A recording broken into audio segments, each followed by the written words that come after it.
Hello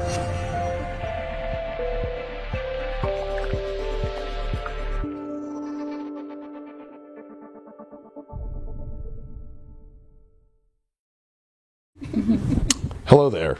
Welcome to After Dark on HighVibe.tv. I'm not usually that way. We are the spiritual talk show, and I'm sure you're seeing me in a different seat tonight.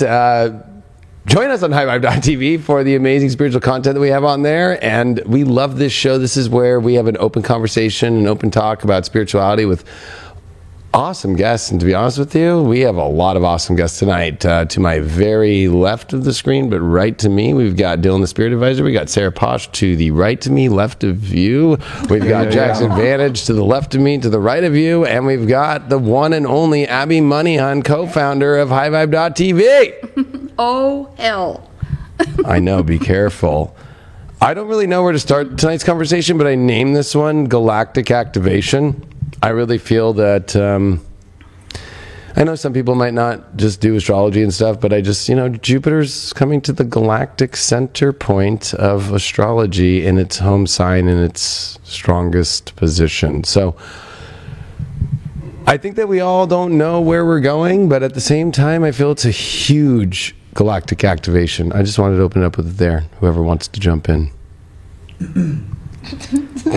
Yeah, I mean, Jupiter in Sag, I feel like has been giving us lots of opportunities to raise our vibration this year, just getting into new modalities, experiences, just expanding our light body, I feel. So as it crosses over the galactic center, I feel like it's as if we've been creating all this space all year within ourselves.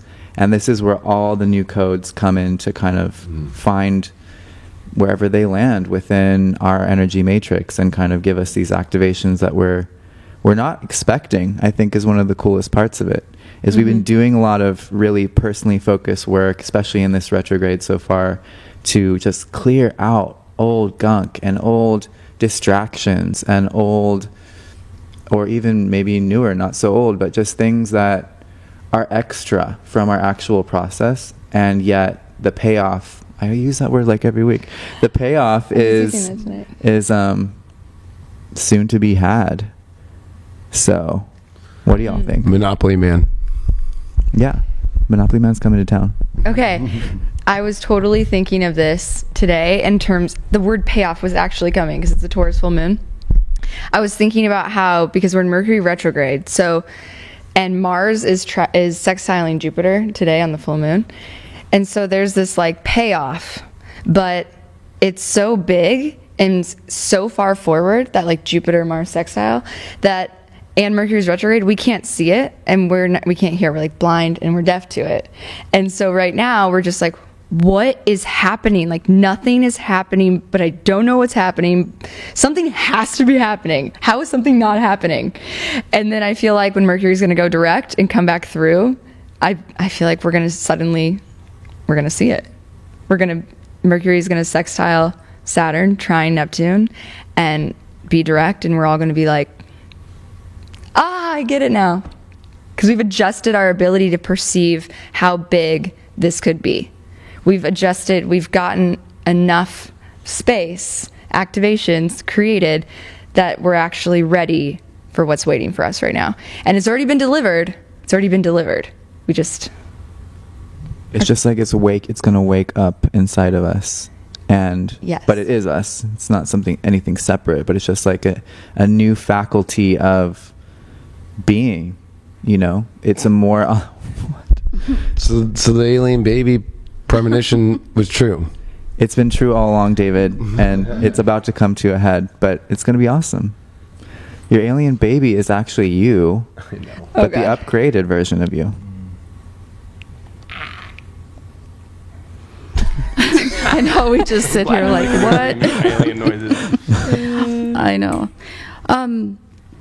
I think it's interesting that as those activations take place, everybody feels it differently too, because for some people it just like it knocks them flat on their butt and they want to sleep all the time, and for other people they're feeling like pains, like in their bodies, like in their bones, like their muscles, it's it's hard to visualize and understand what's actually happening. But I heard this thing that made so much sense to me, and it basically said that as we've been suppressed in time, you know, all these things have happened, our bodies stored these activation codes. Like, we are encoded, you know, to be able to handle every single thing that's happening around us, but that encoding has to come alive. And so that feels really weird for some people, you know, when they don't understand that's all that's happening. Like some of us, we feel like we're dying, or we're having palpitations, or our vision is screwed up, or our stomach's hurt, or, you know, but it's like, if we can remember that this is all part of the great change that we've been hoping could happen, you know, and being more open to the change of it than, you know, being frightened of it, or like, you know, how we get like this expectation of what's happening and we freak ourselves out. And I think that that's what I've been seeing with so many people, is that freak out versus the like acceptance and the settling into it and the calmness of it and the feeling okay in all of it. Yeah, I think that's a big part of being on the spiritual path, actually, is being able to hold that bigger picture for what's happening to you or the world or the transits, and to be able to, even when things are feeling really weird, like it reminds me of that scene in Guardians of the Galaxy where they go through too many wormholes at once, and like their eyes are like almost popping and stuff. It's like we're transiting through so much dark matter and gamma rays and just crazy stuff that human beings have probably never had to contend with and integrate so quickly on such a regular basis. It's like we've got to not freak out. We've got to really just hold space for the fact that we're going through monumental change, and it's only going to accelerate. So also being on the spiritual path means that you're living a lifestyle that supports integrating these things, and that you're not just being barraged by all this crazy energy, but that you're finding what works for you to ground it, to understand what you can from it, to, you know, make the most of it even. Yeah, I would say that there's a lot of that recently, and especially with, you know, all of the choices we've had to make, all of the like decisions on some really deep quest stuff, like what kind of person am I going to be? You know, the philosophies behind what we're doing have all been challenged, and now it's all of a sudden time to apply it to our lives. And so it's really cool to have this great idea of like, okay, well, now I'm going to be this kind of person, but it's like now we have to, even in the smallest form, show that it can be applied and it can be part of who we are now, you know, that we can be a part of the activation and actually use it. Because, you know, just like me and David were talking about earlier, it's like, are you sure? Like the universe is very clear about asking that a lot of times, like, are you sure this is really what you want to do? Because this is the best thing in your possible life if you take this option right here and if you go for it. And it's like, you know, it's almost like when you have like a New Year's resolution, and on January 1st, like you go to the gym or whatever it is, and then January 2nd, you're like, am I sure I want to do it?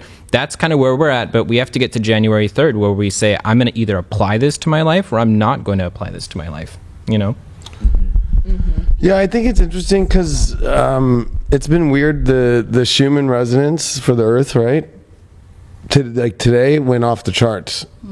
Like the white light, like if you look at the graph, it just went, it went completely, like the frequencies of the Earth have been going up and down, really intense. Oh yeah, I saw today that the North Pole officially shifted too. Right, so, and then everybody's been saying they've been really tired, or like last night I could not fall asleep, but then now I'm really tired when I did fall asleep. It's like, so like, you know, just like you say, through the wormholes and the eyeballs. It actually reminds me of like Arnold Schwarzenegger's eyeballs popping out in Total Recall, like, you know? Pretty much. I don't know, but that's great. I feel like yeah, no, well, yeah, because Arnold does, I think, any kind of like, I mean, he has a baby, by the way, in Twins or whatever that was. But I guess Sarah called it. I'm going to channel the 16-year-old Leo boy today. But I feel that I like how Abby brought up, and how everybody's brought up, you know, there's so much really internally, and whether it's body stuff or like it is an adjustment that is very weird, but it also at the same time, I think, accepting it. And I love how Sarah said, like, the gift's been already in us. It's like been delivered. It a little bit of like War of the Worlds, like when they were all buried, like the whole idea that aliens are going to come to us in ships. When I like the idea of like how they were already on the earth and all they did was shoot the aliens into the ships, right? Like, you don't think of it like that way, right? Like, I'm not saying aliens are gonna start just we're virgin alien Maybe Marys or something. I'm not saying that. Although maybe, but that it's a very weird energy. And if we take the story of the Virgin Mary, I mean, imagine if you were to become pregnant with a child without having sex or intercourse. What would go through her head? Would she freak out about the baby? Do you think she knew, like, oh, God gave me this baby now? Was it during the birth or was it during her pregnancy? I don't know if anybody ever talks about that, but I don't know. There's something connected to the idea of this galactic activation of coming, and I love how you used how it's been delivered within us, that it is a little bit Mary-ish of like, you are going to get this drop on you of this major package of God's gift that you didn't really go traditionally through the way of receiving it, maybe. Yes. Yeah. Okay. Yes. I totally traditionally going through the way of receiving it. And you just couldn't imagine. You didn't allow yourself at first, I think, to imagine it that big. It's too big right now. You're not giving yourself enough space to really receive what it is, because you're not thinking big enough. And so therefore it's like, stop thinking about it. You have to stop thinking about it. You have to stop talking about it, thinking about it, over processing it, trying to analyze it. You have to become a master of discomfort. You have to. When are they going to make gallon Sprites? Like, that's a good point. Like, what if they're already made? Yeah, actually at the factories, yeah. I don't know, actually. I don't know how to tie that in. That's good. Yeah, there's labels. But yeah. Well, I think the gallon of Sprite was inside you the whole time, David. Oh my God. I think that's literally and figuratively true. That was good. That was really good. It's true. It's Well, true. no, I love that Sarah brought up that she's right. It's so big.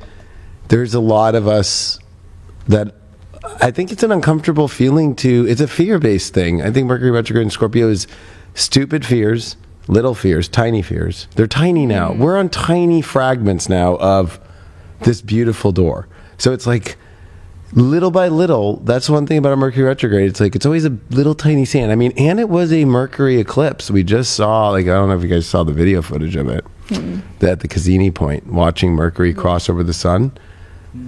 That was beautiful to see, because, it's very rare, because Mercury's orbits, we don't usually get that, Mercury's so close to the sun as well.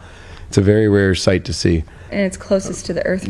Right, exactly. Now, right? Yeah. And so, Mercury very close to the Earth. Like, people are like, Yeah. And what's interesting is the way that it made the pass is because we are in the sun in Scorpio, we made the opposition to Uranus. When you look at where we're at, when I look at a helio chart, we're at a really weird position to where, from the sun's point of view, like, it's looking at Earth and Uranus in angle, right? And then Mercury too. So it's looking at those three. And Mercury, and the higher octave of Mercury is Uranus. So the sun is dealing in the Earth is actually in a very intellectual, mental place of weird figuring things out, yet there's so much energy that's about opening up that the mind is the issue at the end of the day. And I think that because Jupiter is the galactic center point at 26 and Jupiter is here, doesn't matter what system you're in, we're here now, that it's about experience, that you don't know till you know. And the only fear that's there is to not go through the experience. And it's okay maybe if you go through a bunch of experiences here in these next couple of weeks while this portal's opening. Like, you'd rather have a knowing than instead of a regret, I feel.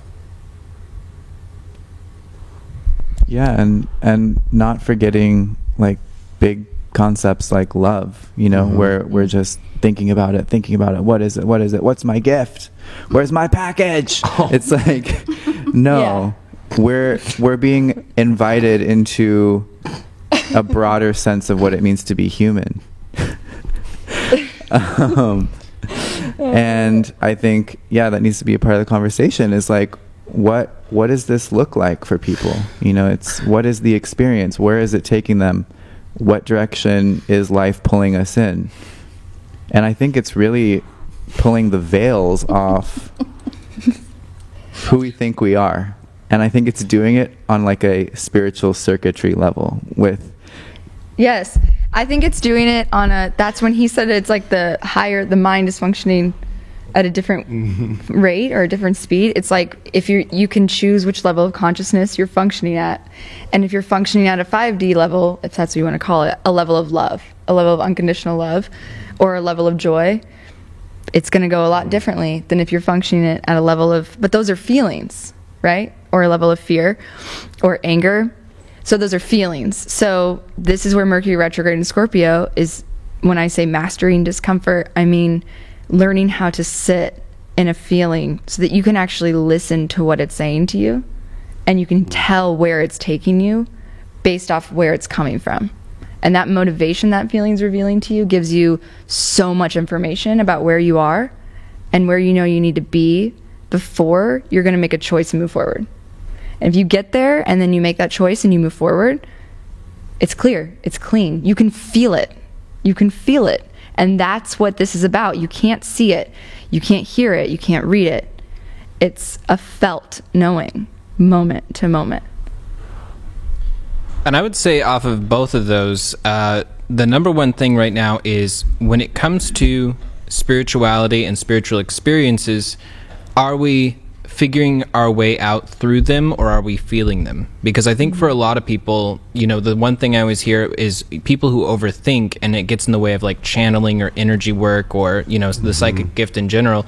It's almost like sometimes the mind works against you by categorizing things successfully. Like it does its job. It like says, okay, you had that psychic experience and it was at nighttime and it was with these conditions. And so you can replicate the experience by doing that again. And it's like, no, you're missing the whole point.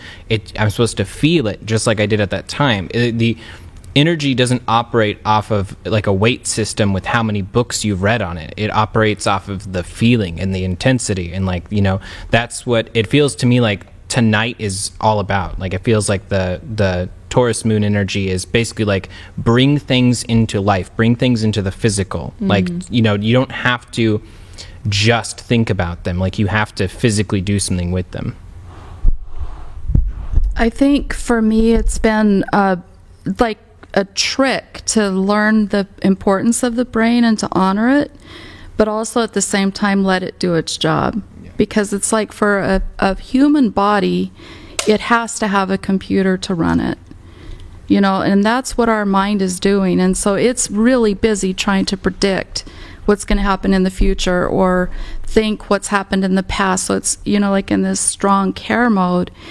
And that's what causes the freak out, you know, because the brain is thinking it has to be in this protective mode. But it's like the reality of it is, like we came here encoded with this remembrance. And, you know, David, you did this thing, you know, that Rising Through the Darkness in 2017, and you took us out onto the beach. I don't know how many have seen the video of that, but you took us out on the beach and we actually watched the fire die. And then we saw what it was like when it just goes cold. And I think I made everybody wait till that motherfucker went all the way out. Yeah, and we are what is it, the word I'm looking for? Yeah, is that you were showing us what this time period that we're in right now would feel like. You know, where things go cold, and it's like that's the moment in time that our flint and tinder in our own physical body gets to light up. Yeah, and the reason why I did that was I was at the end of Saturn and Sagittarius, and it was at the Galactic Center, ironically enough. So here we are with Jupiter coming to where we ended the Saturn transit in the end of 2017. And the reason why I did that is because it's a mutable sign. That it's a mutable fire is very spread all over, but it's not as powerful, of course, as if it's fixed. But that doesn't mean it's a bad thing. It's able to, like, I said tonight in Deep Astrology, it's like, wow, that spread like a wildfire. Like a belief can spread like a wildfire. A Netflix documentary can spread like a wildfire. But does it last? How long does it last? How far does it reach? How much does it really go? And then there was this element of me showing people like that the way that it works from Sagittarius to Aries is that is the quadrant where there is no fire.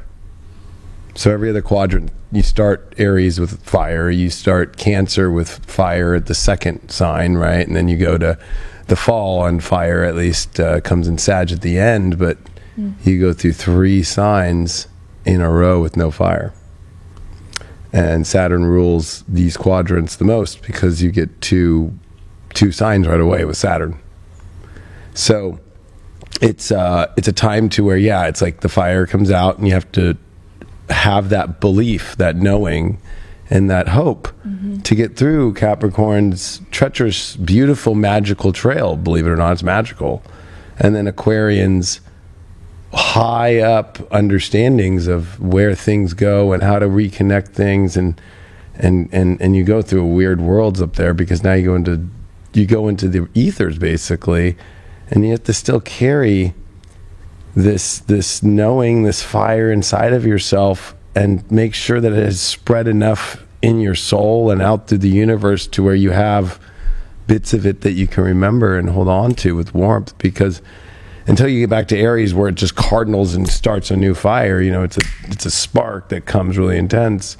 There's no spark. So I think a lot of people that are searching for spark right now, you have to go back to, not really back in time, but I think that it's like you have to go back to the things that have always sparked you and allow these new things that come in that resonate with that original spark within yourself, instead of trying to maybe like alter your spark. I see a lot of people right now like playing this, I can't be this way anymore, so I'm going to kill the person that got me here in many ways. It's like, don't kill the person that got you here, kill the things that make that person not great, but that person is still a great person. Like I think Jupiter on the Galactic Center is where you pat yourself on the back and you say, it's okay, you learned, you experienced whatever, don't play victim either, like you've made it here.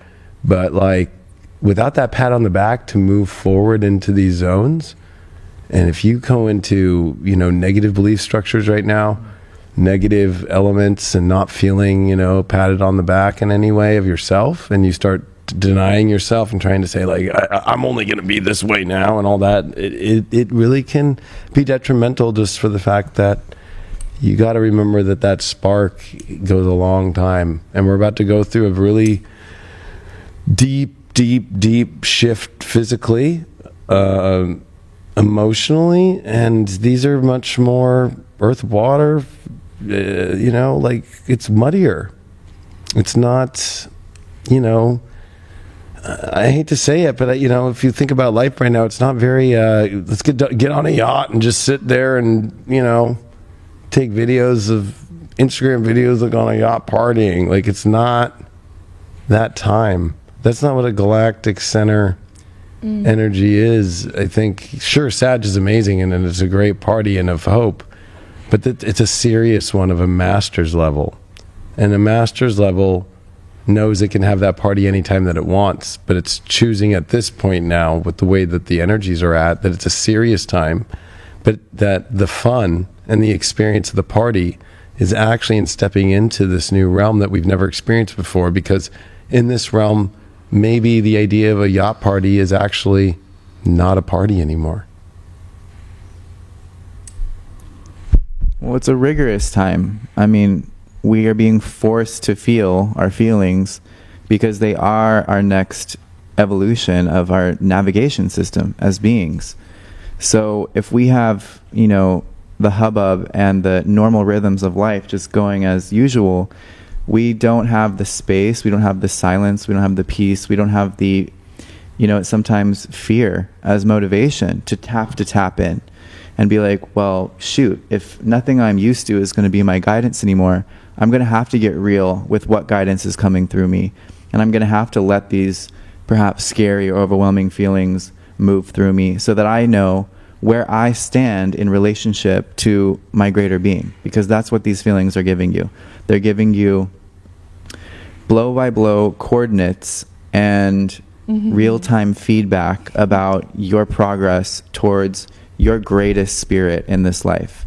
And that's where everything that everybody in the spiritual community wants, your greatest abundance, your prosperity, your greatest love, all that stuff lives when you're living as who you are. And that's a very, very, I think, ever increasingly fine-tuned reality in the sense that you can't look at anyone else's model anymore. You really have to live your own. And I think this moon is a commitment towards that truth. And yeah, just snapping off all those dead, twigs and branches and flowers that are just sucking the life out of you and are not part of the bigger story that's happening. Your epic, your myth, your mythology. Yeah, I think that also with that, it's because you're the only one that knows how to give yourself the highest quality spiritual quest for yourself, the highest quality life, the highest quality everything. No one else knows how to give that to you. So for one person, they might want so much more peace and quiet in their life. They essentially just want eternal solitude. And for them, their spirit quest is going to look so much different than someone who's naturally very social and draws in the social energy and uses that and channels that. So yeah, I would say it's be honest with yourself about what you really want, and then you can start being honest with yourself about how you're going to get there. And then you'll be able to actually enjoy the experience, and you can make something that is work and that is, it's a quest, it's difficult. You can make it into something that is fun and something that, that you're excited to talk to people about. And be honest with yourself about what's not supporting that. Yeah, I was thinking the way that I was seeing David talk about the Sagittarius fire, how this ties into the phrase that's coming to me right now is creative harmony. Co-creative harmony almost, and seeing it as the mutable fire. I also saw it, as he was describing it, almost like a water coming into a union with fire, because it's moving, it can be big or it can kind of almost go out. So it's always in this transition, and the fires are creative energy, and there's this finding that rhythm that moves with the harmony of our unique creative impulses and rhythms of our bodies, and it's all being fine-tuned to this higher level of consciousness that I think that we've all been downloading or upgrading or whatever you want to call it. And it's requiring a lot of rest right now, a lot of calming the nervous system, keeping yourself calm, keeping yourself, rather than seeking comfort, which is what we do when we're triggered by survival type fears or unknowns. It's give yourself comfort. How can you provide comfort for yourself as you go into unfamiliar places, as you go into new situations, into the unknown? What do you need? And can you hear and listen to it? Is it just I think being warm, it's like that. Are you wearing the things that keep you feeling good moment to moment? And listening for how that's changing, and then just you're cocooning yourself almost through it. This is a big transformation for everybody individually, and I've heard so much about this sovereignty of authority and credentialing, and just even if there's people who have always been able to kind of help us or guide us, it's so much right now about listening to yourself and knowing what the difference is between yourself and what the influences are around you. And it's realizing that we have more power than we understand to be able to filter some of that out if it is too much. I think that's why it's important what you said, Dylan, with the, healer, heal thyself, because it's if we can master that in our own world, then we can keep that calm when we're around other people, and then they in turn, get that frequency.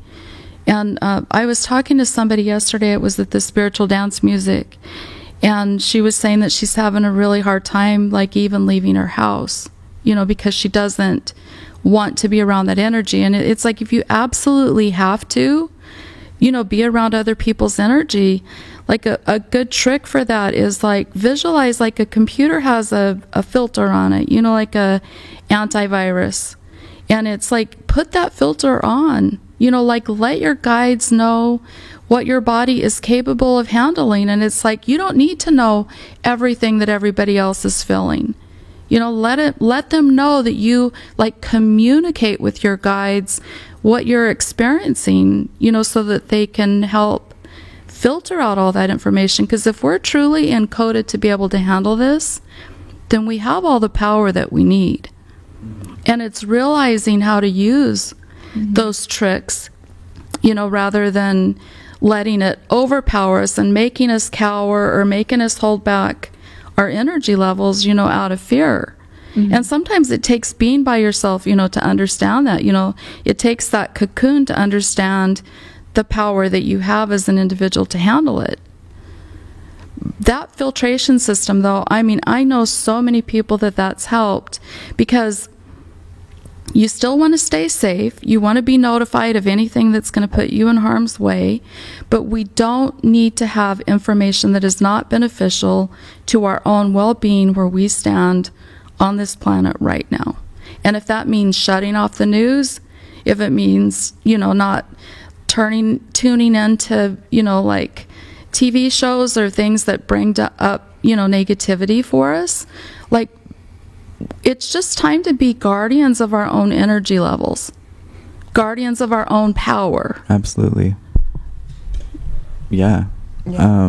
I think there's not enough being said about how much covert corruption is entwined within our culture.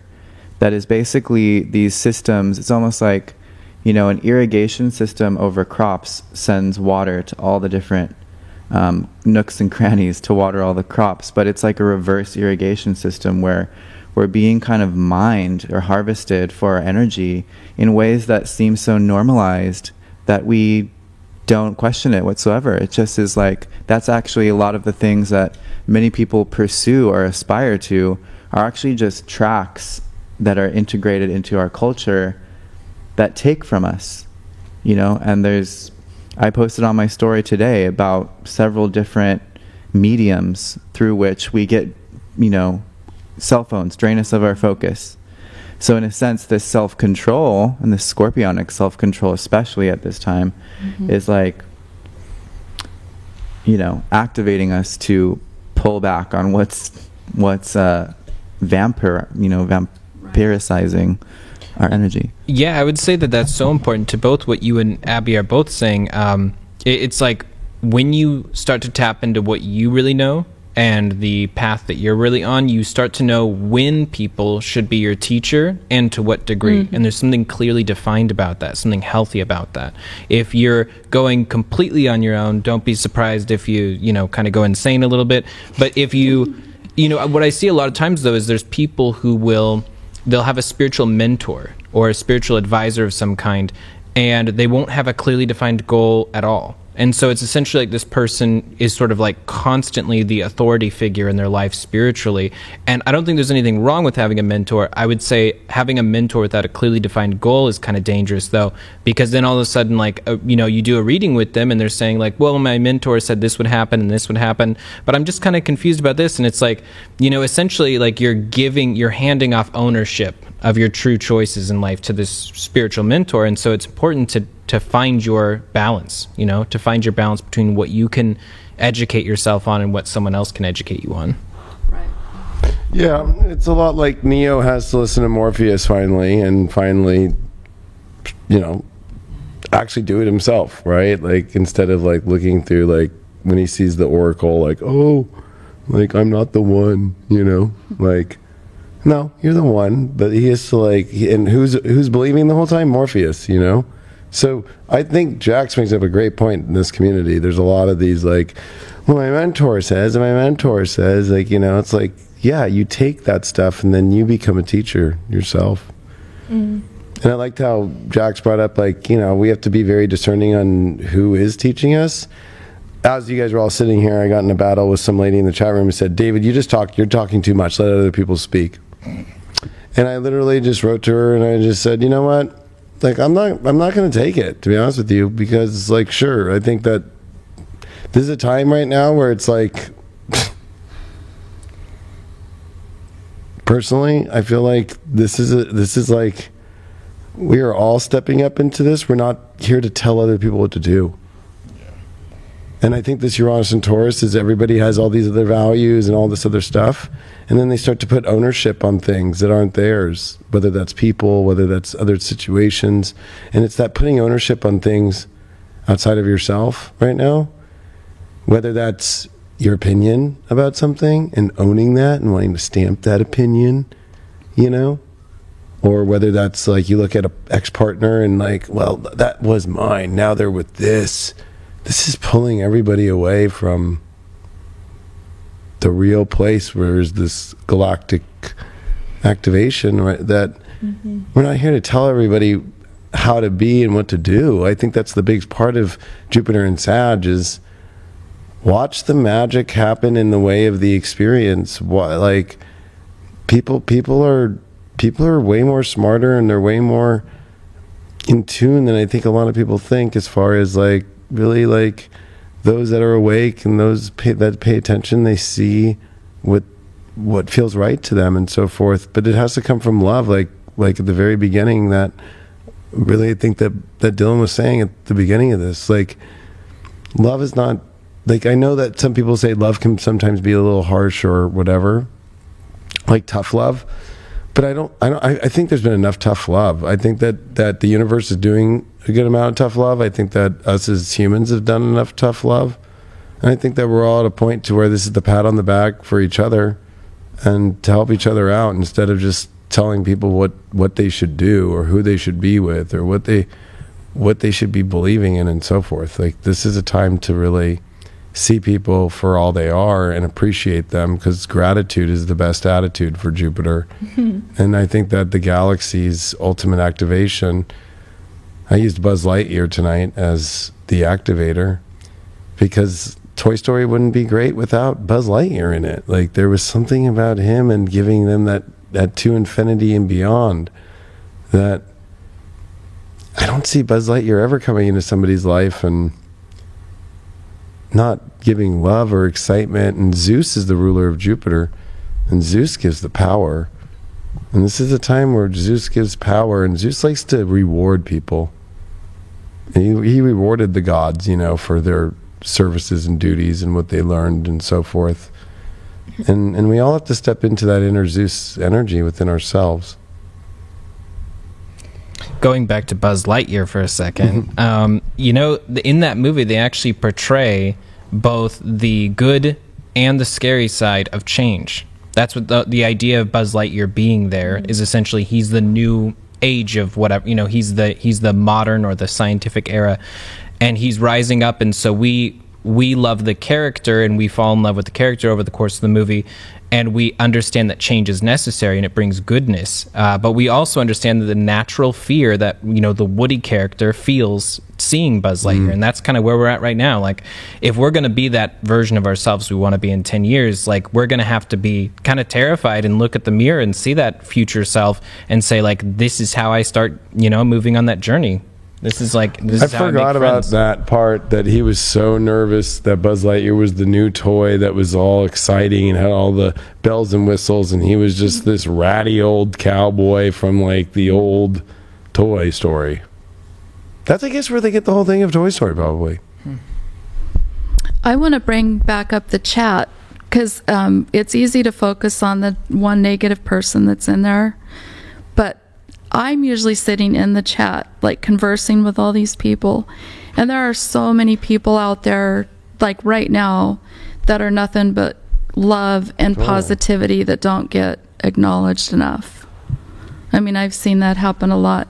I know. I just want to address that. I'm going through a time, even tonight, when I said in Deep Astrology, of how much we've put into this and how much work there's been. And it's been all about the collective. And it really has been. And it just...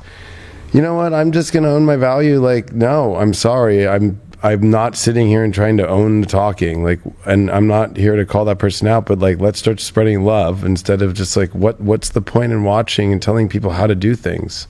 Like, I just don't, I'm sorry. I don't understand that.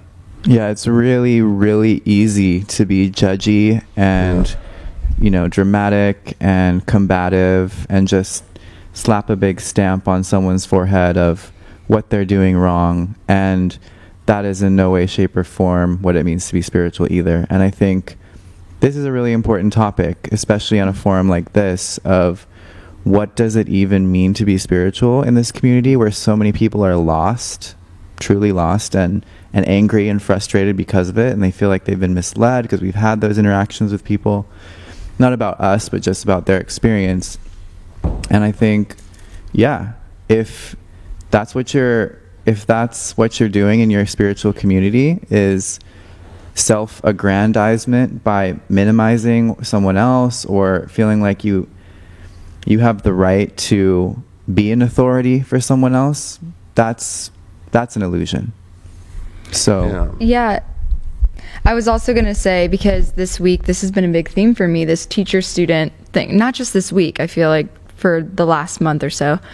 And I've been receiving some constructive feedback from different sources. And what I've been watching is my resistance to listen to it and making sure that I'm holding it in a way that if I'm initially just like upset about it and there's a charge to it and it's an emotional charge to it, then I sit with it a little bit longer, because there's a part of me that is afraid it's true or that believes it's true but doesn't want to admit it. And so there's something within myself I'm not really letting myself listen to. So I'll sit with it and I'll let myself hear that, and then I'll listen to a layer deeper. And it's actually being able to hold it and just ask yourself, like, what is there for me to receive, if anything? And maybe it's the feedback that this person is not my teacher. This person is not my teacher here. I was mistaken about that in the beginning, and I didn't have a clear defined goal or boundary in that, and like perception. And back to what Abby was saying about the energy, I think it's a lot about, what other people are feeling is not our business unless they're communicating that to us. And how often are we using our skills, our gifts as empaths, as highly sensitive beings, having these really strong intuitions to kind of codependently feel into what's going on around us, and just bringing our attention and our energy back to ourselves, I think is so powerful right now and so important, because we need all of that attention and energy on ourselves and on where we are and on the things going to handle what is coming up in everyday life, and to do it with grace, as much grace as possible. I went through a huge period of disillusionment with mentors and teachers, because I would have the tendency to put them up on this giant pedestal, and then they would do something that just shattered my world, and it was like, oh my God, they aren't everything that I had idealized them to be. And it feels like that's happened so much, around in the spiritual community too, just so we can realize that we are our own gurus, and every time that we do place judgment on them, for being their human self, like I was looking at some of my mentors and it was like, wow, they're just being human. Right. It's right. Sorry. Go ahead. Say what you were going to say. No, I think that that's a really important part of it. I think that it's being on both sides of the equation and being willing to put yourself on both sides of the equation, and to just not do something to somebody else that you really wouldn't want done to you. Yeah. And do you actually even know what that is? And it's like, just do no harm, I think, is such a fundamental principle. And it's so important that we honor that, not because the government says do no harm, not because your boss says do no harm. But like, what does your soul say? Like, what does your heart say? Like, how does it feel when you do harm? And even if it's unconscious, then don't you want to know that? Don't you want to not do that? Don't you want to be waking up to just know as much as possible to not cause the harm, and not in a way that you're, keeping yourself small, because that's not what's causing harm either, Right. So there's a lot, and we're all waking up to this right now, and that's where we have to really listen to your heart, listen to your code of ethics. There's one, I think, deep within us that we all share. It's our connection to humanity. And that's what you have to access and show up with. You have to function higher every chance you get. That's why I was noticing, even, like when we're seeing trolls like in the comments, because it's like, we may not agree with what they're saying, but for them, they're stating their truth. And it's like, even in something that simple, it's like we're saying to not be judgmental, but we're being judgmental of people making their comments, I'm not saying this, I'm talking about like us in the group when we're seeing trolls that are in there. I mean, because there are people that are actually, in my opinion, being trolls. But it's like, when I stop and I think about the judgment that I'm having towards it, it's like these people are sitting there actually stating a belief that they have. For whatever reason that belief is, that's their belief. And thank God that they can say what their belief is without being worried about their belief, Like, they're not afraid of getting the criticism for stating their belief.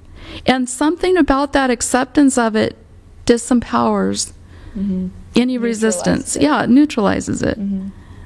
Beliefs have powerful, heavy implications on the world, and very heavy, powerful, beautiful lifting up in the world. And they do come with consequences. And when it's at the exact galactic center point, like, opinions go with beliefs. And this is where you have to rise up to the highest of the high of the reaching to empower others, empower it. And I'm in an emotional place because I just have spent the last 2 days, as you know, Abby, and as everyone, I mean, I've worked for 48 hours straight, so including all Sunday night, and filmed a lot of videos to give out to the world and the collective and be positive. And it's just, it's like, this is a time where it's like, if the beliefs are going to come out, like, think about what you're putting out there to people. And like, they have heavy weights, and it's just an emotional time, as people that are on the front lines are doing the work and showing up every day. It's like, this is like, it's a very vulnerable place. It's not an easy thing to do. It is a very emotional, vulnerable place, and that's where, like, there's a really balanced way of releasing all of those burdens that aren't ours to carry. Like, I had this visualization the other day because I was feeling, like, the weight. Well, David, like, take for instance this studio. I mean, it's a studio, but it's like, literally, there's 40,000 people that are coming into this stadium. When you're watching, like, if you look at the numbers on Deep Astrology, like, that is a lot of energy to carry in a stadium. It's a lot. And with those energetic waves, it's like we can feel, like, some of those burdens sometimes.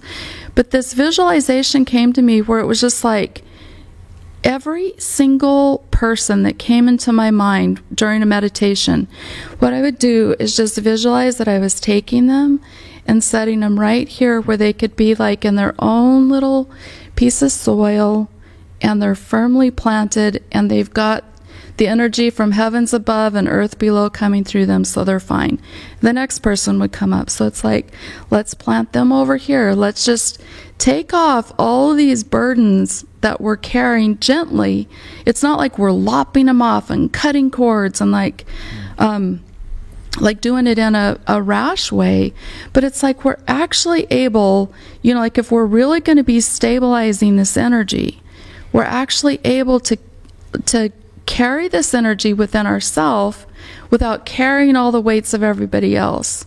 And I think for you, David, I know you are literally exhausted.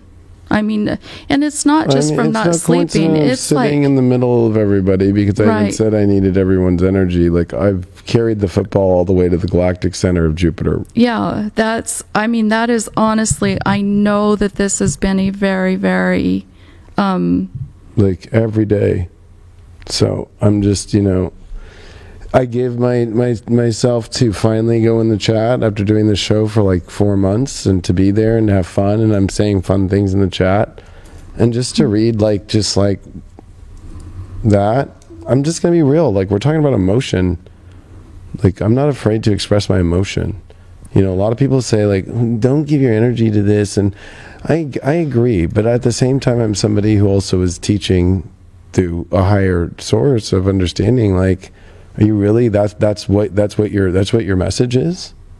Like that's what you're going to put into the collective? That's what it is. And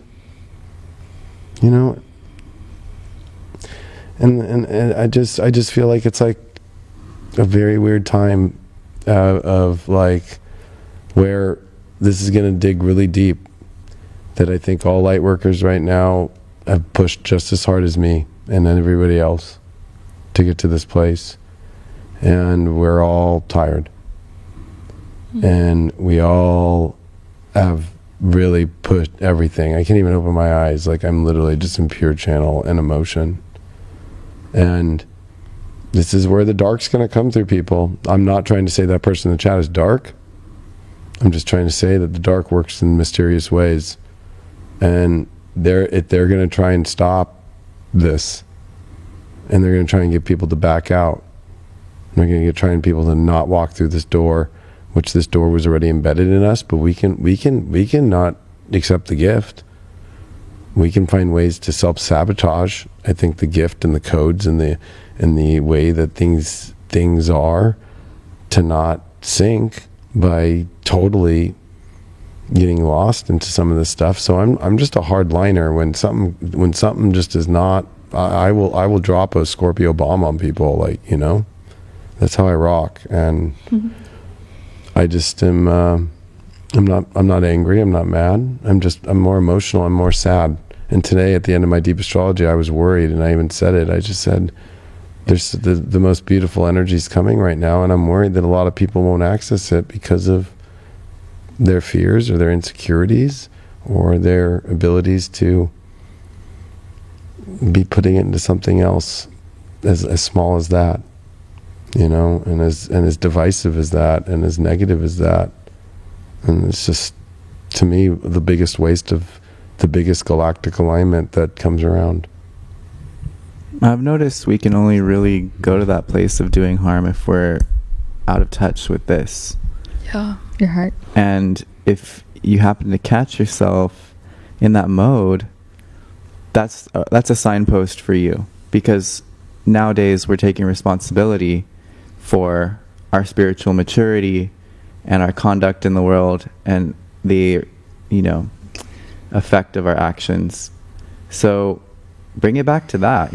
Life is always communicating to you, always coaching you, showing you, teaching you where the next edge of evolution is. That's what life is, a constant process of evolution. So don't be afraid to humble yourself to what you haven't been doing or haven't been seeing. I was going to say, yeah. I think it's like a good thing to note too that what makes us more susceptible to be a recipient of that energy and actually be affected by it is when we're tired. I think it's really important, the basic things that our body needs right now, getting enough rest, making sure that we're giving ourselves breaks. And that's been coming up a lot with work. It's been this story about more, you're not doing enough. It's more about the production than it is about, this co-creation. And it's just a machine that's never ending. It's a hungry ghost. And when we're operating at that level, but we're out of gas, so to speak, it's burnout, and it's hard, and we're sensitive because we're tired and we need a break, and so we have to give ourselves a break, even when somebody says something and it hits us, it's like, damn, yeah, I'm tired. Yeah. Like I'm susceptible to that right now. I need to give myself a break for trying to, like, whatever that Matrix movie is. Like, when we're in a really good place, when we're in our heart, I love that that's how you brought it up, because you can feel like what things bring you into your heart. It doesn't have to be a relationship. For me, it's like sitting outside versus sitting inside for my meditation. Something really simple. A hot cup of tea. Yeah, having a cup of tea and like holding it in your hands and just being more slowing down, extending moments, so to speak. Not having to take a whole day necessarily, but the moments that you do have, can you just do very little so that you can do it fully? Put the phone down. I like how the first thing you did was just like put the phone on the floor. Like that's great self-care. It's like, that's not helpful. So just like puts it down. Yep. Yeah.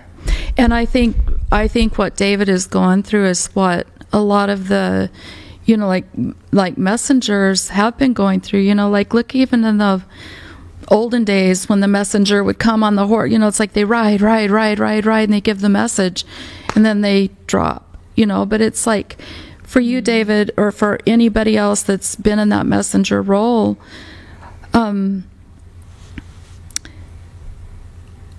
what I would suggest for anybody that is in that role where they feel burnt out, it's remembering the difference between responding and reacting. Mm-hmm. Like, this is a very crucial time for anyone, whether you've gone through grief, whether you're going through an emotional breakup, whether you've lost, someone in death, whatever it is. There's a very crucial difference between responding and reacting. It's not ignoring it. It's realizing, like, I am on the edge of burnout.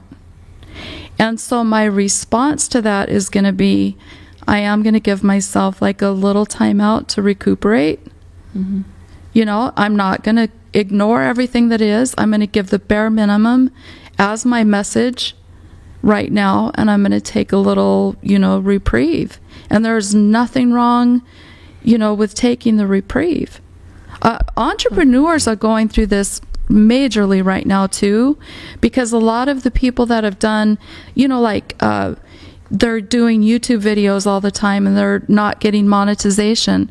They're not only dealing with their messages being, censored and blocked, energetically, they're dealing with the financial side of not knowing how they're going to pay their next bill, knowing that the message needs to get out there.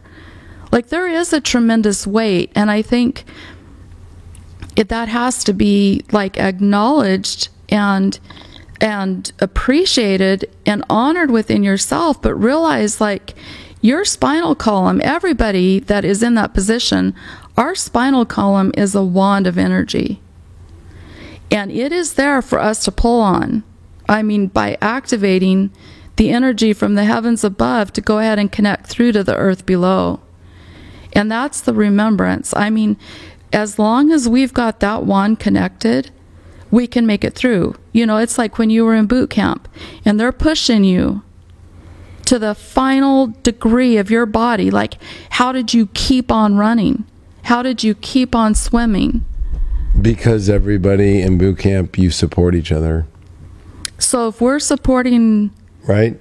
But camaraderie. So I agree with the rest thing, but this is how I'm feeling it in myself, and I think that others in this community are feeling it as well.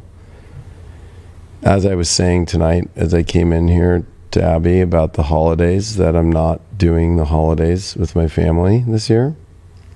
There's people in my family that love me, that have never accepted what I do. They've even blocked my feed because they think I'm the devil. That this goes really deep into the fact that this has been a long time. I wasn't doing this shit in the last couple years. I wasn't doing this shit 5 years ago. I wasn't doing this shit 7 years ago. I was doing this shit over 10 years ago, full time, like put everything into it. So back then, I was looked at, I was made fun of. I have had an arrow after an arrow after an arrow after me the whole time I've been running. And I'm at a place to where, you know, more arrows have come than ever just in this last month alone, or going through a divorce this year and all the judgments and all the crazy stories that people are starting to put out there, or even having people put out false stories that I dealt with last year out there. I mean, we're talking about a lot that it takes to be a light worker and to push something and to push a message and to give people hope. And it's just like, I'm at a place to where it's like, I'm even having to pull out of like family situations. Like, I'm not going to go do my holidays. We're a place where, sure, they love me because of my genealogy with them, but they actually don't love me enough to accept me fully and actually believe that I'm going to go to hell.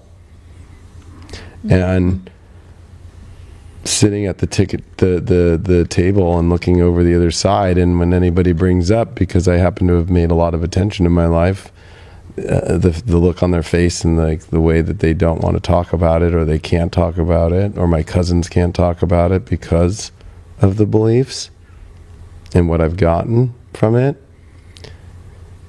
I realized after all these years that I can't do that anymore, and that I never really thought of it until it's been coming up deeper and deeper and deeper within me. And I still get it even today from a lot of places.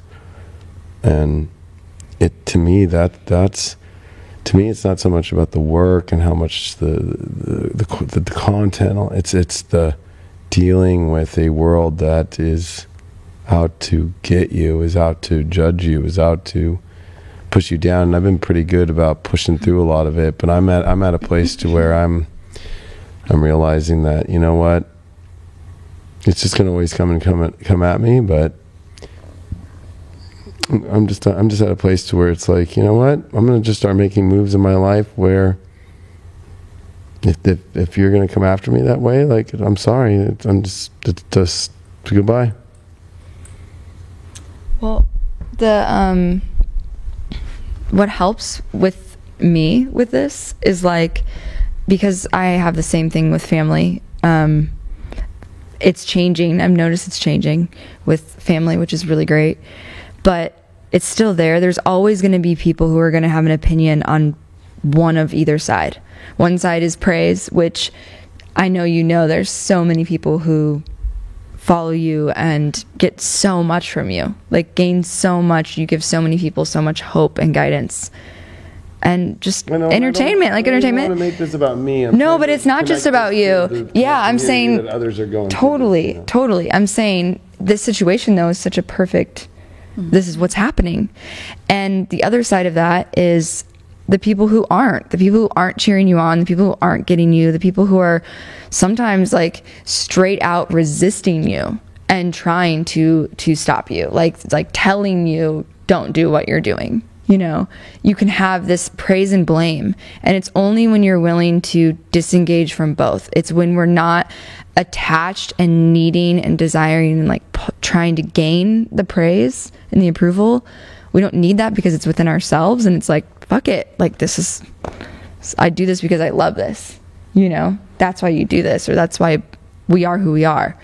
And yeah, some people aren't going to get it, but you can't have one without the other one, because it's a balance. So the more one's lifted up, the other one has to come with, and the pendulum's always going to swing. So you have to get off of the pendulum. We have to get off the wheel. We have to just like completely deviate from the systems that are limiting us, that are blocking us in some way from within, from accessing our power from within, from accessing our guiding system, our knowing, and doing so with love, because it's really, truly a choice, and you can just let it go. You can just let go of that control system completely. Just step back from it, and just live your life. Yeah, and that's what I've done, and I'm going to continue to do. I'm just choosing also to love now from afar. Yeah, that's sometimes something we have to do. That I'm at a place to where because it's very fake to be right, fake or Facebook friends as your family, and then like your whole but they're not watched. They've like hid your feed.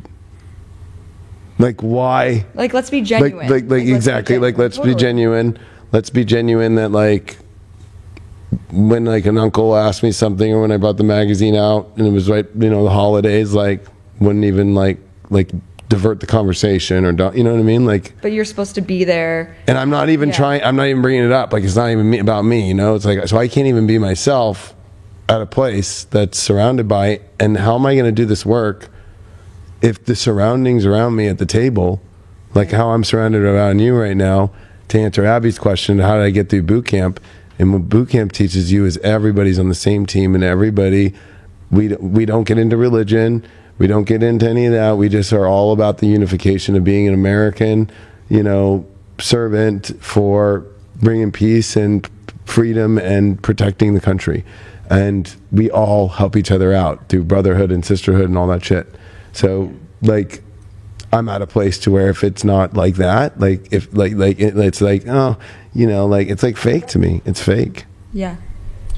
Yeah, I would say it's definitely pruning season in that way, and there's definitely, been like a really large focus on relationships, but, whether it's family, friends, essentially it's like the encouraging and painful thing to remember is that we can say, I no longer vibrate with this person and I'm just moving in a different direction, but the encouraging thing is it can also change back. Like they can have some wake up moment. They can have some moment where they say, you know what, I think I'm actually being way too judgmental. But currently they're in the opposite, the painful part, which is, they can choose to just, be closed-minded to different things and choose to not accept and to have not had that beautiful gift yet where they realize that acceptance and being able to really see people as they are and to be able to love that as people are is like the most incredible gift in the world. It's like its own feeling of bliss, its own category. And so, yeah, it can always change. People can always change. It's really tough when you have to be in that stage where you walk away. But ironically, it seems to be whenever you walk away from something and say, I'm declaring that I'm done with this, that's the moment that, it's like, hey, wait, hold on one sec, hold on. And they actually, they try and take it seriously. Well, you disrupt the system. Yeah.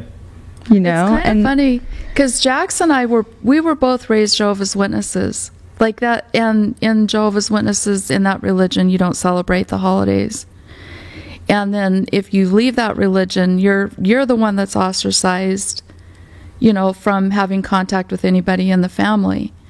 And so I think it's really interesting that you're coming to this realization now, because this is something you and I both have gone through in our life too, where it's like there's so much emphasis that's put on like even the holidays, and what is the holiday, and why does everybody go out of like this feeling of obligation. And it's like you'll notice that tendency that now you've broken through this, because this is like a wall that we've like had to break through. That's the final breakthrough, when it's like the obligation to the family ties. And it's what's really ironic is it's usually a family member that's put there to be the dark side, to bring out our light. Like they're carrying like this really harsh karma themselves, because like if you want to look at soul agreements or whatever, they're the ones that were put there to make you feel that way, to make you stand up for yourself, to be like, I'm not doing this anymore. And the second you get the point, that karmic tie is broken, and usually there is like a reconnect. I don't know if you've noticed that, like with your family members. Yeah, I mean, for me, it was something where, that for me, that one day, it was like suddenly I left the congregation. They sort of ousted me or whatever. But I was 15, and I honestly made peace with that maybe like 2 years ago. Like I made peace with that. It was a tough thing, because when you grow up in the congregation of Jehovah's Witnesses, it's like, on one hand, if you follow the rules, you have like a built-in family and community, and it's always there, and everyone's loving, and everyone will always provide for you. But the moment that you step outside that box, the moment you do something, for me it was tarot, ironically. I took a deck of playing cards, and I was showing a friend how you could use them for tarot readings. And then he told my dad, and then so my dad called the entire congregation and told them that I was into like Satanism and dark witchcraft and all this stuff. And it was just suddenly gone. All that community, everything that appeared to be stable and concrete was gone. And that was a really tough thing, because on top of it, when you're Jehovah's Witness, you do not speak, within reason. You do not speak to people who are not Jehovah's Witnesses. So it was the beginning of a new life entirely. Yeah, and everybody. Yeah. And then ironically, my mom is like extremely spiritual and really high in openness and creativity, and so she always was showing me all these like different out of the box things. So it was like a very polarizing lesson. But to me, yeah, it's like holidays don't mean anything to me, because like the moments that you share in between them, like that kind of really shows what's special and what's not special, who's going to be there when the chips are down, who's going to be there when you have the exact opposite philosophy as them. And it's tough. It's like it will always be tough, but in a way it's beautiful, because the moment you have acceptance for it, you're like, I can actually love this person or group of people, even though I know for a fact that they're not putting in that same effort for me. And the fact that I can do that means that I'm like stepping up into something.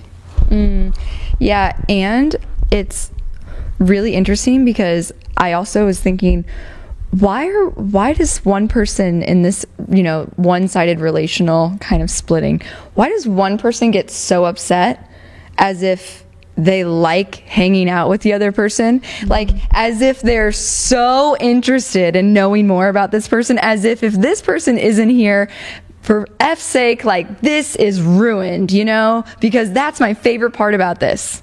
Like, you don't like me being there.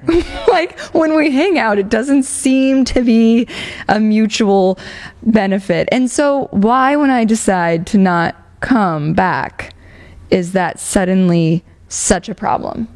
And, we can just be ourselves and hang out, and that's cool, to what Jax is saying, because it's like, I'm cool, we can be cool, but if I have to be somebody different in order for you to be kind and respectful to me, then no thank you. And this door is always open. You can come in, let's hang out, you can be whoever you want to be, but not if it's abusive or disrespectful or diminishing you as a person, because it's not who they project that they need you to be. Well, that's the beautiful thing about right now, is that we do get to choose. We get to choose who our family is. And if we love being around our family during the holidays, then thank God in heaven you've got that relationship, with flesh and blood. But it's like, if you don't have it, don't feel bad, because you can meet people that fit those roles, and that you can actually feel empowered around, and that's where you're at. It's like, I'm going to go do something that makes me feel good, and it may not even be celebrating the holiday, and it's also very hard. We're talking about it on the other side of it, but it is this, and I do feel that this holiday season, this is coming up, I think, for a lot of people in the spiritual community, just in my close friends and family, this is coming up, and it's really hard to be at this position, because there's a grief, and it takes a lot of courage, it takes a lot of strength, and that's where it comes back full circle to, what are we putting our energy into right now and our attention, because it's going to require us to really contain and channel everything we have to move in this change, to move in this new direction with our heart open, because we are ready. And if we go back to those places where it's not real, it's not genuine, we're not actually being lifted up and supported, it's too painful at this point, so it's a big change, and it's disrupting a lot of systems, and that's causing this ripple effect. And so we really have to just hold each other and ourselves. Your past doesn't exist. It's true.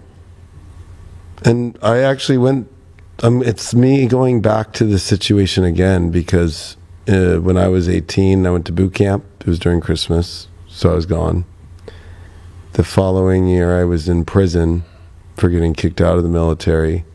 And that was when the military showed up at all my family, my whole extended family's homes, in uniform. Where's David Palmer? So I had become I don't know how you call it, but... The heretic? So when I went back, hadn't seen anybody for 2 years Christmas-wise, I was a methamphetamine addict and a raver now with crazy hair, working at a boat dealership and going on MTV. Then it was, oh God, like, what's up with him? Then that moved into, being this astrology. And then it was my ex-girlfriend, like, now you're in a famous relationship, like in the tabloids, and then it's like, you know what I mean? And then it's like the full-blown astrologer, and then doing all the, it's like I'm the constant, and now this year it's, the marriage we went to, he's divorced, of course, you know what I mean? Of course, right?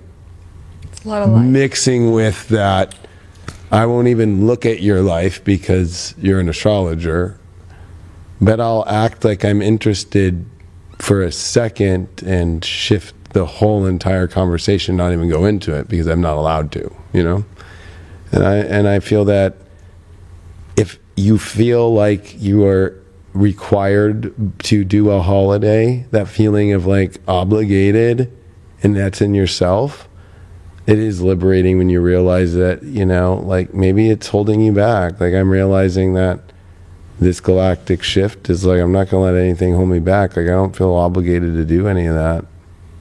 Like I don't. And my mom's cool. I let her know she loves me and she supports me very much, and my dad. So it's not my like core roots, like, but it's the core roots that extend right outside of that. And it's like, I'm just not going to allow that to hold me down subconsciously anymore. I'm not going to let anybody tell me what I'm doing anymore either for holidays or anything like that. Like, I don't have to do that. Like there's no, it's like, I don't know. I'm on a lonely road right now, but I also feel like there's something good that's creating the story. And I'm 35 years old. There's something to say about like when you reach a certain age, when are you going to stop being like a little pussy whipped like to mommy and daddy? There's something about that in me. Maybe I'm a little bit of a rebel, but it's like the people who make it in this world the biggest teach their parents. You know what I mean? They teach their family. They don't get stuck as like looking at them as their leaders. And I forgot who said this recently, but it was Michael Luton, the astrologer, that it's funny that children that are born are actually the teacher of the parent to the parent. Oh, that's 100% true. And I'm here to teach the family. Mm-hmm. Like our children are our biggest teachers. Wake the fuck up and stop doing the false judging and stop acting in your little fucking vanilla cages. And anybody out there who's still putting your family on the pedestal where you're not being the teacher to them in some sort of way is causing a lot of the reason why the world stays the same. Yeah, it's like let's name dysfunction. Shall we? Let's just do that. Let's just be honest and really grounded and mature and just call it what it is. And then let's act differently because of it. Let's communicate that. Let's open the conversation. When people freak out, let's not freak out because we're not confused. It's dysfunctional. That's part of the dysfunction. There's a level of, if you kind of know better, act like it, and I'm gonna share it. I did Age of Deception, a whole entire 5-hour movie about the bullshit of Christianity, basically, and the biggest lie that it was ever told for 2,000 years.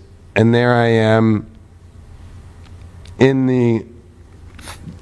this whole holiday thing, practicing what I just showed and did all the evidence and showed all the deception. And why am I doing that? I have to actually own it now in the real world, like in a way, like if that makes sense. Like walk your talk, people. Yeah, I have to walk your talk. That's how you be the teacher. The world is not going to change until that changes, and that's what's going to scare people about this new age. Is sorry, Christmas is over. These things are over. I mean, I don't have a problem with Thanksgiving because I'm a Mayflower descendant, but at the same time, my family was part of the Mayflower Society. That's to protect the integrity of the Americas and the understanding of the truth of what happened during that time. It wasn't a slaughterhouse against the Indians, sorry to say. That was the hundreds of years after. But now there's this whole notion of, oh my gosh, like you shouldn't celebrate Thanksgiving because he killed all the Indians. Like, I'm sorry to say that it was not the original Thanksgiving. That's not how it really was. So I don't think Thanksgiving's bad. But I also think that it's ironic that a bunch of people are out there saying how fucked up Thanksgiving is, yet celebrating it, so then you shouldn't celebrate it. Well, I'm not like about Christmas right now because like why am I celebrating it in that kind of way? When I'm sorry, I actually don't believe there was a real Jesus Christ. I'm going to be honest with you all. I've done enough. It's just too there's too much not information, and I think there's too much knowing. I think that there's an essence of Christ, there's the essence of spirit of it, but all the evidence has shown that I don't know,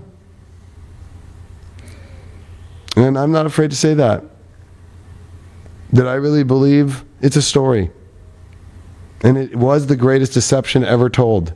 And looking at this 11:11 gate that everybody talked about, it's a Gregorian calendar 11:11.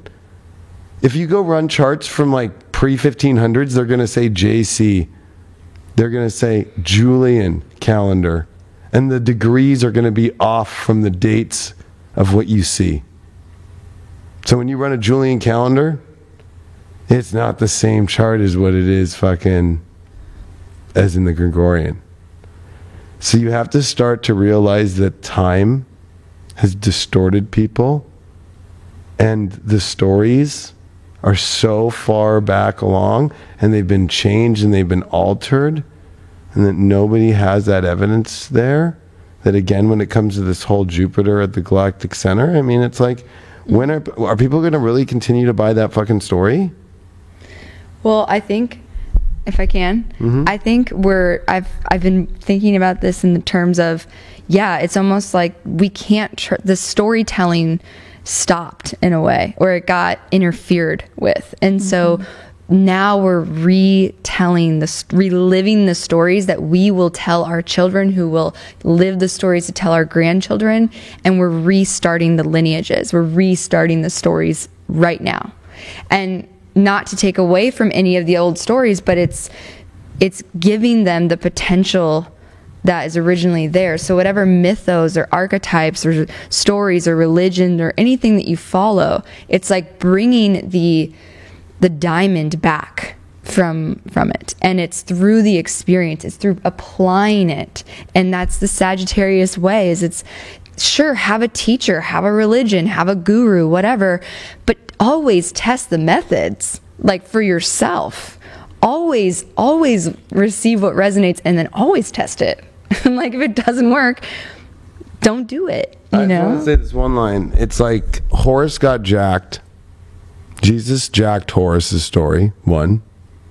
Like, do you really think like Horus was a living being walking around the earth with his beak? Maybe. I mean, it's very possible, right? But when we go down to this, it's like that whole story got jacked. I'm sorry to say. Egyptian magic is what turned in through paganistic elements into pagans created Christ and then got banned for being pagans. And then other people stole the story and owned it as their own, and then banned all the pagans from that story that transferred it over. It's a counterfeit story. It's counterfeiting. It's like, and it's stealing. And it's come with a lot of pain. It's come with a lot of death. I mean, the Inquisitions were not just the Spanish Inquisitions. The Inquisitions were out to kill people that did not believe in Christ. Do you really think that is a religion that is from a Christly element?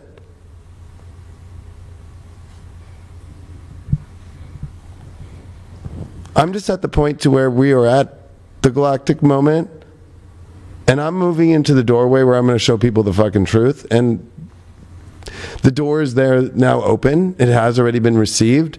And it's a big call to the lightworker community about not being afraid of the ultimate fear of detaching from the stories that tell you that you're going to go to the hell.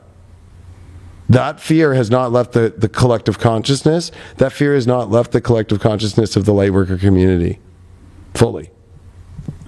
Everybody bounces a little bit back and forth with it. I think we need to upgrade. That's what I'm saying.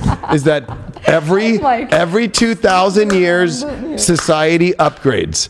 We're upgrading. And it happens. It's guaranteed, and that's what I've proved in all my research and presentations, and it's going to divide people. And there's always a major divide, unfortunately.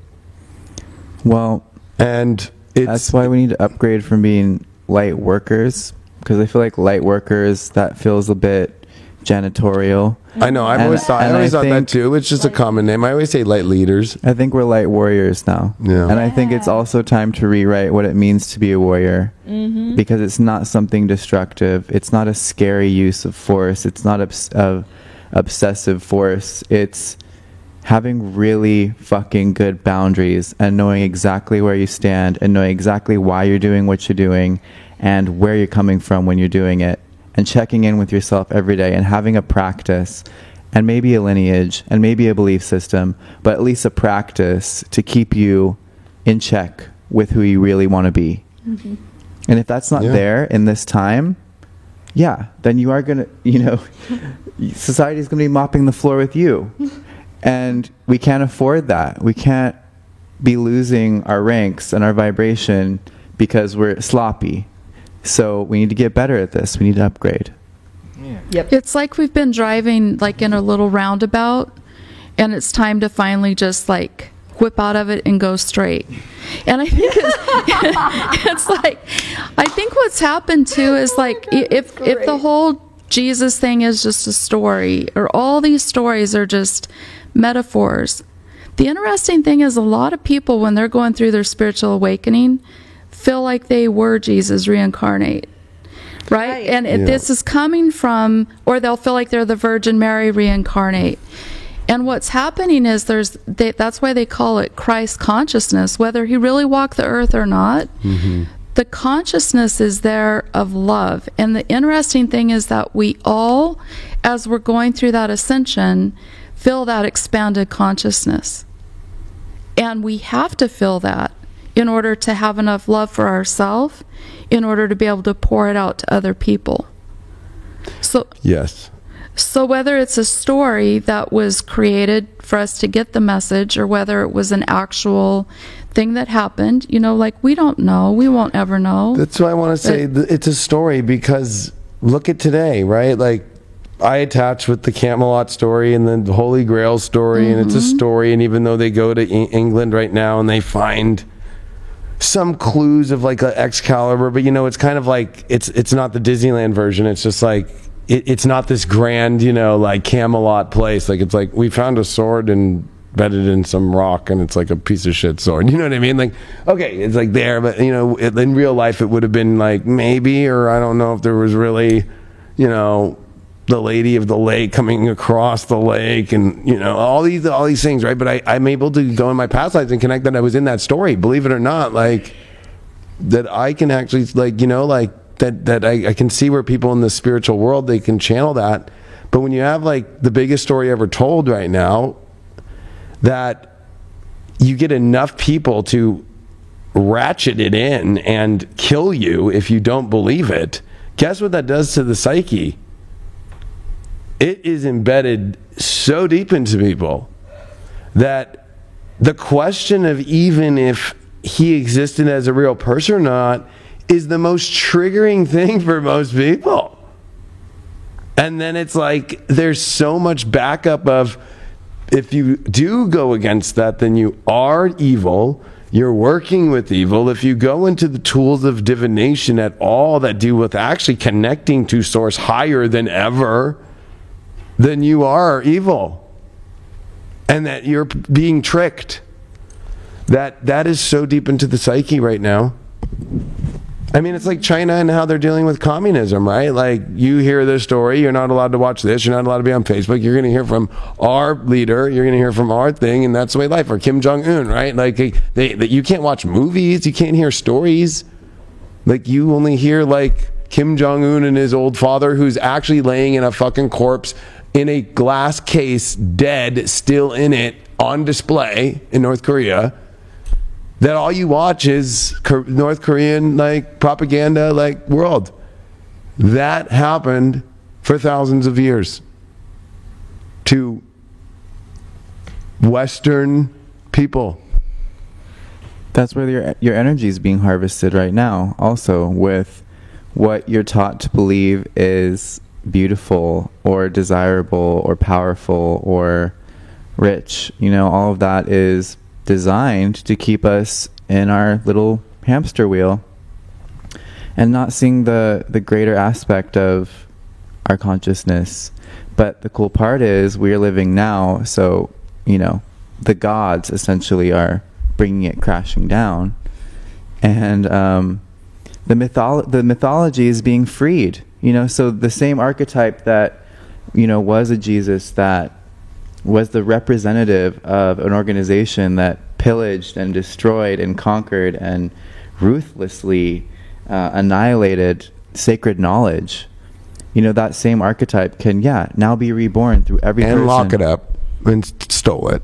Yeah. Vatican City. That's really... You said the word rich. And I was pondering that word earlier. And I was thinking about... It all ties into this because right now it's the time where we're like excavating or rebirthing the personal myth and living it, right? Activating it, I guess. And I was thinking about what every single one of us on this stage, what we all have and we are rich with, like naturally in our being, you know, whether you look at an astrology chart or human design or whatever, you can see, and it's different for everybody. And it's when we really own our value and just the natural resources that live within us that we're rich, you know? I mean, I think about people with a lot of fire in their chart. Like they have a lot, they're rich on courage, like rich on risk taking, rich on action, you know? So it's like use your abundance, access it, resource it, create your own myth and go to its fullest potential. And don't try to be rich on something that's not yours to be rich on. Like, do you find your creative rhythm, find that harmony, find the flow of your life and embrace it, enjoy it. Yeah, Gene Keys, that's what this full moon was totally about.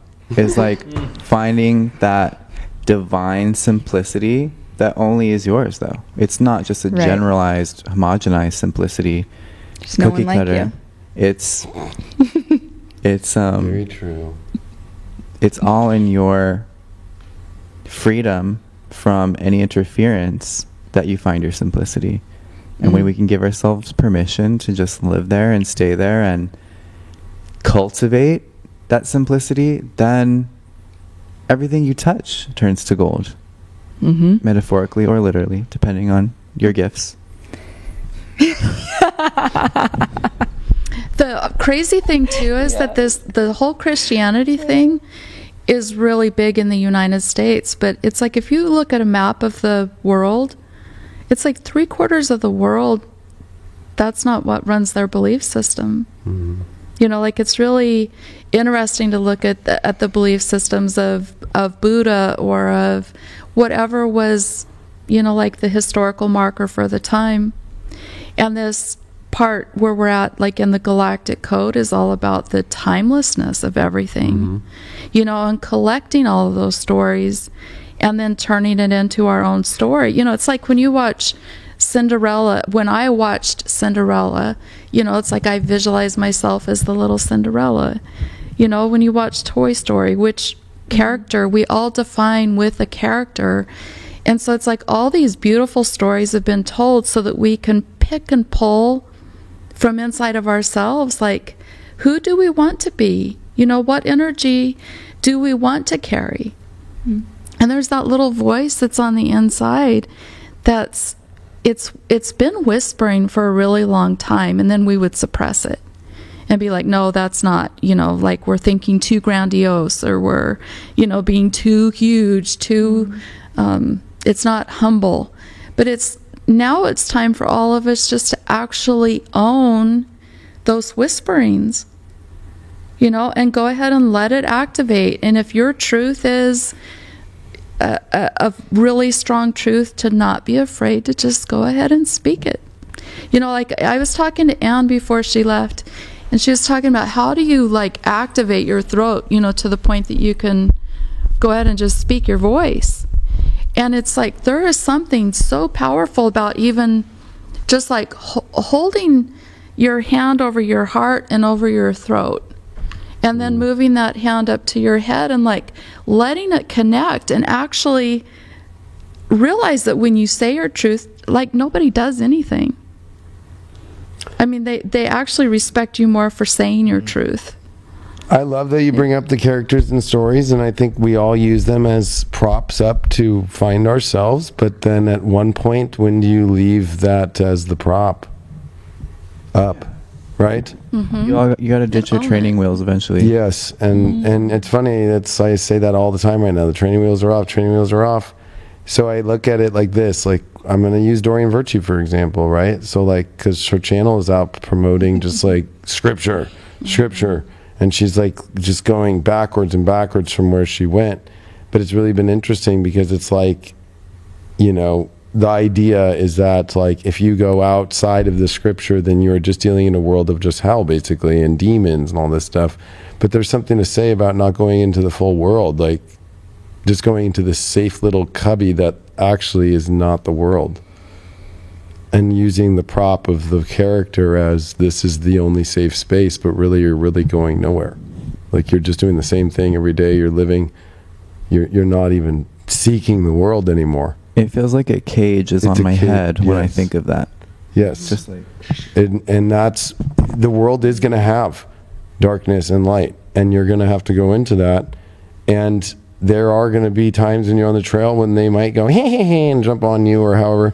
But I think that it's just like ditch, maybe like of course you can carry those characters within you. I carry Maverick from Top Gun within me. I carry a lot of characters in me. Like everybody knows I'm Deacon Frost, but that's where you still own it in yourself. And when I became the Leo King, I created my own character. Yep. And when I created my own character is when I stepped into my ultimate power to create the life that I wanted fully. And that is like the no-no in all these religions, is what they do is they call that a false idol. And they do that because it's like bad business for other idols to come out. And that's straight up just what it is, bad business. Well, a lot of religion is self-perpetuated by guilt. Like if they can keep that alive, then you're going to keep on going to church. You're going to keep on repenting. You're going to keep on giving dollars, to keep the church alive. But it's like, I mean, we are at that phase where we're creating different churches even. It's like that. It's just community. That's the only reason. I mean, church was around for setting out rules, like so the king could have the church make a rule so that he could get away with what he wanted to, right? Like if you go back to the origination of churches. To the first Protestant church, the Church of England, yes. And so King Henry VIII. Yeah. And then the church got too much power. And then King James tried to pull it back to Catholicism, and that's why the Mayflower left. Like, we're getting the fuck out of here. Yep. So if you look at now, like at this dot in time, we realize the importance of community. That's why the chat loves to be in that room together, because they feel at home, they feel heart connection, and I think that's what's happening now is, like we've called it our tribes or our, like our collection places, but it's like our hearts know where we belong at this point. We know where we feel. Even our founding fathers of America put it in God we trust. Like they did not say in Jesus we trust. In our hearts we trust. or Christ we trust. It was God, and it was just source. Which is in your heart. Right, and they were Freemasons, and in Freemasonry, like, you do not bring your religion into the circle. You do not, because it's divisive, and it actually causes nobody to band together and build amazing things. That's not Illuminati. The new Illuminati that people think are the Illuminati are the counterfeit Illuminati that just jacked like this really cool underground science alchemist going against the church that had inquisitions on people. I mean, Galileo went to fucking trial, like, for heresy, you know? So this is where we are dealing with this again, but now it's just more in yourself and beliefs wise. And are you going to open the door, or are you going to stay in the old tape? Like, really? Like, you know what I mean? Like, that's why I'm really, like, feeling this way. Like, I'm not going to be fucking Doreen Virtue and puss out. She's scaredy. She's scaredy. I might puss out soon. I'm pretty tired. So. What did you say? I was talking about, like, tonight. I'm just feeling myself getting tired. Rest is calling. I'm saying maybe I might puss out soon in this moment. But we're all in it together. You know, the community is growing, the network is deepening, the root system is nourishing right now, and I just see, last night we saw it with everyone here. It was so beautiful to, like, meet people in person, actually connect, and just hang out. Oh, sorry. Oh. Hanging out with the mic.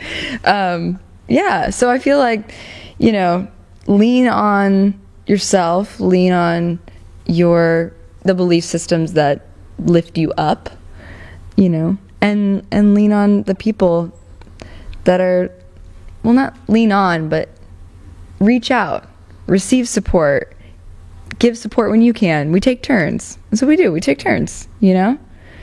We all have a day, we all have a week, whatever it is. We take turns. It's like the new shifts, you know, the new work shifts. Not shifty shift. Right, not shift. I don't know what that means, but yeah. Politics. Oh.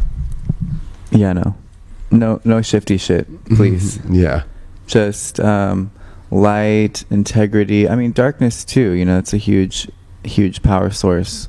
That's a whole nother journey. But yeah, simplicity. That's where it is.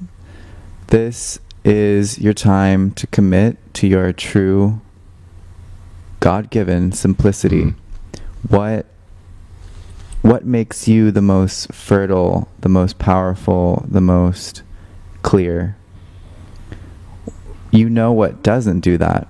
You've been given these messages for the last 3 or 4 days now. You've been shown exactly what isn't working, what can't go on, and now it's your time to... We're all growing up a bit. We are. And that's, I mean, with the Saturn Pluto transit, it's like we're claiming a transgenerational spiritual maturity. And if you're in the arena, then that means you're not casting stones at people in glass houses. You're living in the middle of the arena. You're ready to be, you know, impaled or whatever for the truth, for your conviction in the truth. So the cool thing about that is when people really stand and see someone stand up for their truth, that a lot of times activates their hearts, and instead of impaling you, you know, they cheer for you, or they join in with you, or they turn around and leave, you know, because when you own that sovereignty of your energy, you're communicating on, you know, you can communicate with your words, which mostly come from your brain, which has a certain small electrical amplitude, but if you communicate from your heart, it's like 5,000 or 50,000 times stronger energetically than any single word or set of words. So when you really stand in your heart, truly, no harm can come to you. Yeah. So And that's not something that you have to build up to. You can do that tomorrow. So remember that. That's my final words. Those are your final words? I would say the most beneficial thing that's helped me this last probably 2 weeks has been to just like I take the whole entire world, and I know that it's out here, and I know it's its movie or whatever, but it's like inside my body, I know it's a reflection of that. And so I've been having family meetings with my body. I mean, it's just like my body is a universe, as is everybody else, a universe full of these amazing cells that a lot of them are not working together really great. You know, it's what causes disease, or it causes disruptions, you know, like our skin, our hair, whatever's going on. So it's like, okay, forget all that that's going on. Family meeting. Like, whatever's going on in here, you're all going to get along. And whoever's responsible for this pain that I'm feeling right here, better get on it. Like, do your job. Every single cell in my body, do its job. And it's like, there is something that has been so liberating about that. You know, it's just like the universe can like all come together. And that's when that saying, you know, healer, heal thyself. It's like, screw everything else. Family meeting, like anytime that the judgment comes up, family meeting, what's going on in here, that dichotomy is going to stop. You're going to get along. You're going to balance out. And until you can get along in here, you don't have any right judging anything out there. And there's been something so potent about that that I hope other people can have family meetings too. Right, because warriors don't waste their energy on petty quarrels. Right. They save it for the real battle. Right. Yeah, and I would say that's really important right now to kind of apply that to your life just in all ways. Just like literally anyone that is a vampire figure in your life, just withdraw your investment, because it's fine to do that. It's respectful even to withdraw your investment and say enough is enough. And every person that you love right now, every person that you do vibrate with, like, love them with your full heart. Love them with full intensity. Because when you're at full intensity, you're of course going to be vulnerable, and you'll be imperfect, and you'll have all these opportunities where someone can hurt you. But if you give them that opportunity, they can impress you by not taking it and actually encouraging you.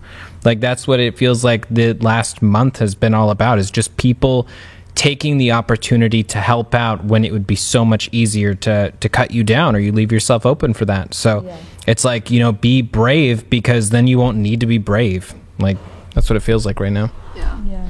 If I could say one more thing about that activation, because I heard this thing from Magenta Pixie. I don't know if you've ever heard her on YouTube, but she said that all of this suppression has literally caused these time capsules to be encoded down into our bones so that they were there for safekeeping. So if you're feeling pain in your bones, because I know a lot of people are feeling this, visualize that time capsule just going ahead and opening up with the activation code. That's all that's happening, is that our entire body is now activating, and it's a good thing, you know, so let it happen. Like, through the pain, don't be disgusted with the pain. Just visualize the little capsules, you know, they're opening up, and we are activating. And through that, you know, through that natural DNA encodement, we are just fine. Like, we are okay. Just like in the last Jurassic Park, where they did the genetic twist of making the ultimate dinosaur.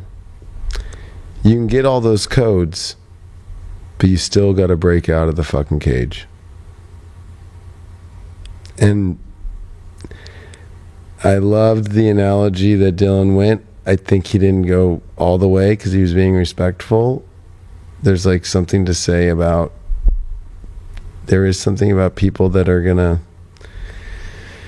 I don't even remember how you exactly put it, but it was something to say about, like, you know, people are kind of going to write their world in a way that they're going to find their, I don't know, like it was almost like like being in a stadium or being kind of in the glass house, like in actually throwing shit at glass houses. But I almost looked at it as like people are going to end up like in this really deep hole and everything being thrown onto them. And then we'll have to go save them. And then we're going to have to go save them. Even though that's, again, like, oh God, that's a false idol. You're saying savior complex. So it's like, no. Assist them with their difficulties. Yeah, it's like, we have to be careful with our words now. But I just want to say at the end of the day that if you do not jump the fence, I had this conversation the other night with somebody about that spirituality and spiritual people that have woken up, you jumped a fence in your life. All fences. And this is the biggest fence. And it actually is so tiny and minute because it just deals with something that is way deeply embedded.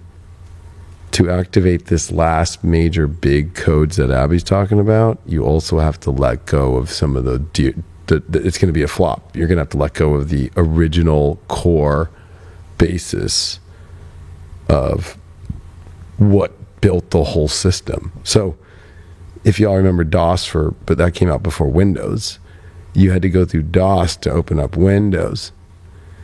It's like getting rid of DOS,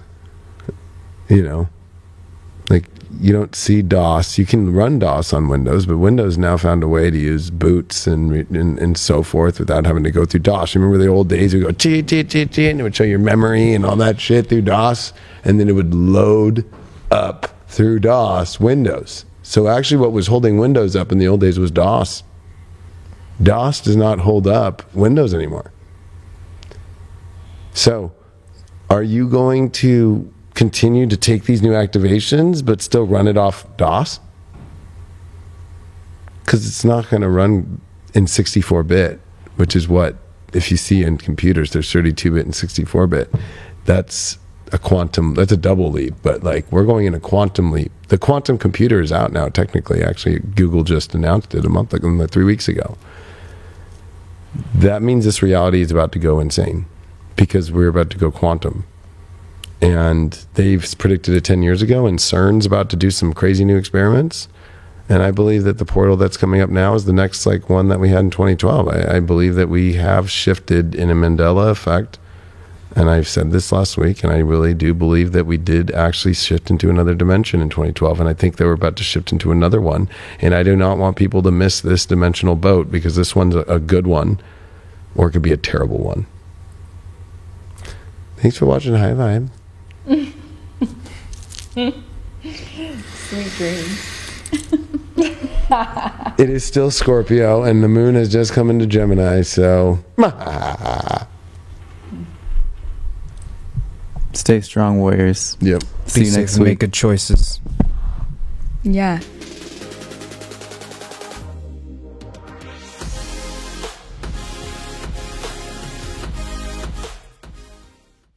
So this video is going to give you the tools, it's going to give you the steps, it's going to give you the questions for you to ask yourself, to prepare yourself.